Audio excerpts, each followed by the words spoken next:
Bismillahi wahda, wa la hawla wa la quwwata illa billahi wahda. Alhamdulillah bil alamin. Ce jour-ci, nous allons rappeler le paradis. Le paradis, c'est la demeure de ceux qui ont œuvré sur terre, qui ont bien œuvré sur terre. Le paradis est réservé donc à ceux qui ont bien travaillé et qui vont avoir donc récompense pour le paradis. Nous avons plusieurs paradis, nous avons 7 paradis dont la capitale est Firdaus. Nous avons plusieurs sources au paradis.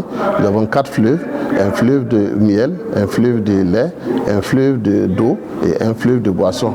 Et parmi donc ces 4 sources-là, nous avons plusieurs portes d'entrée. Et l'une des portes d'entrée, c'est la porte de Genève que nous connaissons qui est à Rayyan.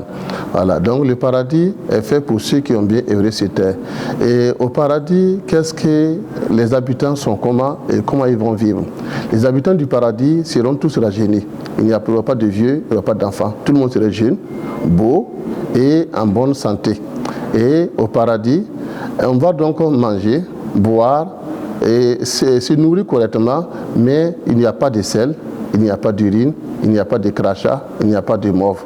Parce que tout ce qui est supposé être comme rejet, donc les habitants du paradis vont seulement rôter. Rôter, c'est-à-dire que faire sortir donc le gaz de l'estomac à travers la bouche. Mais quand ce gaz va sortir, alors que ce soit donc une odeur nauséabonde là, alors sous cela, on dit que ce serait donc du muscle.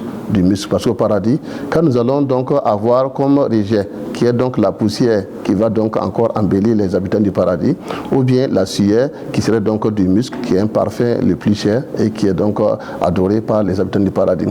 Le paradis, ceux qui seront là, seront donc accoudés et seront plus ou moins face à face. Et quand vous prenez par exemple dans le Coran, il y a plusieurs versets qui en mentionnent et on peut donc se résumer donc à prendre la sourate 56 du verset 10 au verset donc 40.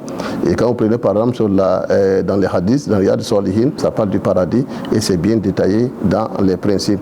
Et les gens seront donc accoudés, chacun aura donc 2 épouses, 2 houris et il n'y aura pas donc de problème, il n'y aura pas donc de haine parce que les gens seront donc bien traités et tout ce que l'on veut, tout ce que l'on désire est au paradis.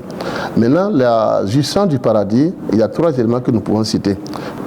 C'est le premier travail. Et deuxième travail, alors donc Dieu va les donner ce que aucun œil n'a vu, ce que aucun oreille n'a entendu et ce que aucun esprit n'a imaginé. Voilà donc deuxième particularité du paradis. Et la troisième jouissance là serait donc que ceux qui seront donc au niveau élevé vont voir donc la face de Dieu. La face de Dieu.